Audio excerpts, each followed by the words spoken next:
Hey, what's up, you guys? My name is Wolf, and welcome back to LEGO Arts. In our last episode, we did a showcase on solo leveling part 2. Now, this episode, we are doing another solo minifig showcase, this time focusing on Haruka Sakura from Windbreaker. This anime I really enjoy. It's one of my favorites that I've watched in recent years, as if you haven't seen it, I highly recommend it, as it's got great soundtrack, the character backgrounds are really cool, and it has some of the best fight choreography I've ever seen in an anime.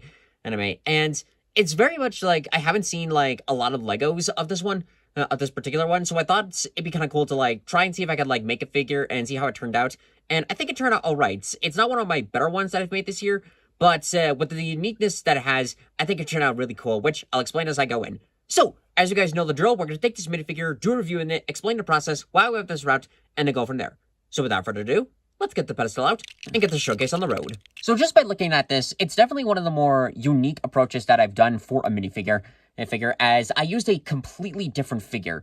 So as you can see with the body of it, it's very different, as there's a lot of articulative movements in this. So he can move his arms in various directions, same thing with his hands as well as his legs, and it was somewhat intentional, as I've actually had this for quite a while. So a fun fact, back when I was working on the Mighty Morphin Power Ranger showcase, I originally was going to use these minifigures.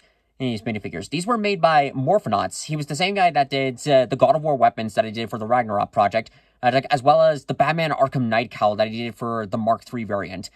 I saw that he's still selling these on his store page, but back when he did a couple of Lego stuff, one of his ideas was something called Brick Buddies.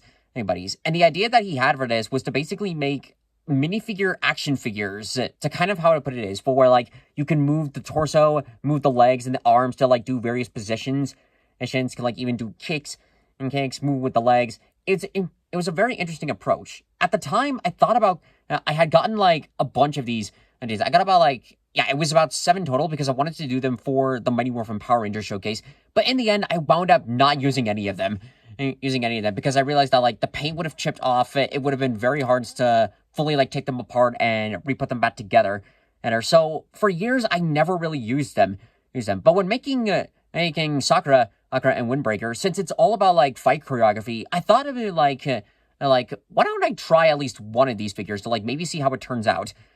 And it's not perfect. It's not like one of my best minifigs, but it does still like give the overall idea and the creativity behind it does keep up with it. So that's at least a good part.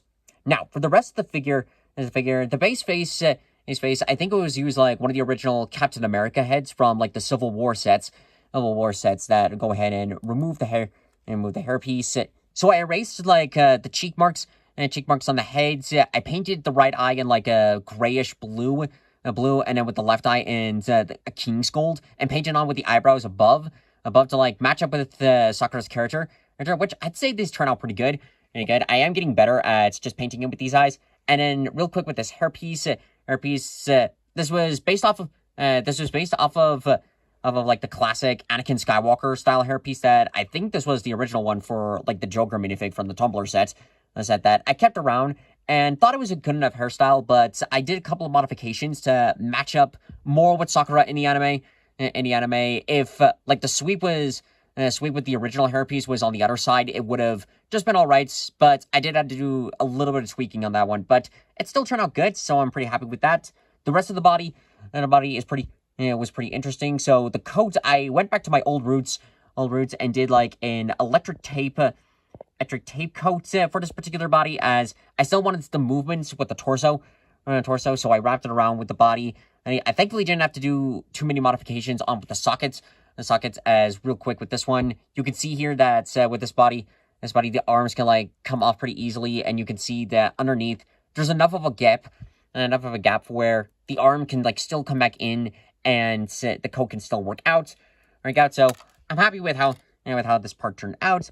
Now I did a little bit of paintwork on with the arms, so you can see of like the white wrist, the white like upper bands to sort of represent that he's a first year.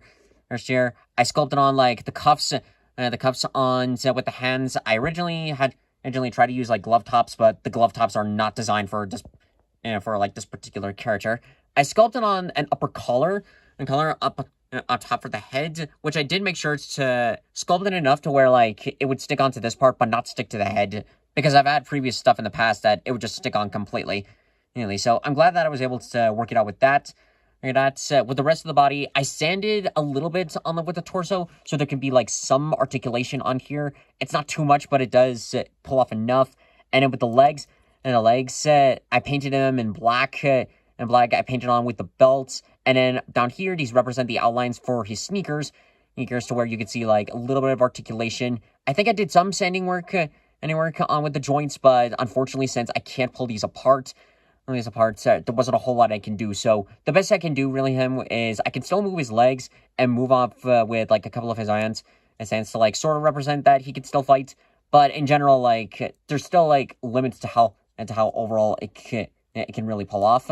So overall, I'd say it's not one of my best minifigures that I've ever done, but it is definitely a unique take, and it did give me an idea of how to have, like, used these type of minifig. This type of minifig body that I used for it, but it was an interesting process. I don't hate it, but I might remake Sakura in the future. We'll see how it goes, but for now, I'd say this is a good take on the figure. And that's going to do it for this episode of LEGO Arts. A bit of a quicker one, but I figured just wanted to do at least one more episode before the year comes to an end. I hope you guys enjoyed this video. And again, this was a fun project to do. Like, I'm not super happy with, like, how the figure turned out. It was a pain in the ass, especially to use this type of minifig, but I wanted to use these things for a while, and I finally decided let's at least experiment to see, like, how it turned out. So I might remake Sakura again in the future, but for now, I'd say this turned out alright, and turned out pretty good. If you're interested in getting, like, your own, like, Morphonaut minifigs, I'll include a link to his page in the description below. If not, he does make awesome, like, action figure parts, so I do recommend checking him out. It's in terms of, like, for upcoming projects, aside from, like, a guaranteed more solo leveling stuff, I'd say, like, the only other stuff that I have, like, really on my mind is a remake for Devil May Cry 5, which I've recently purchased some minifigure parts that I think will work for it. I'll have to experiment around with it, but I definitely plan on getting to that project. Probably not this year, most likely for next year, but we'll see how it goes. But overall, like, this is still a fun figure to do. I'm happy with like, at least at the moment, like, how it turned out. And, like, again, I think I'll remake Sakura in the future, but for now, this works out pretty good.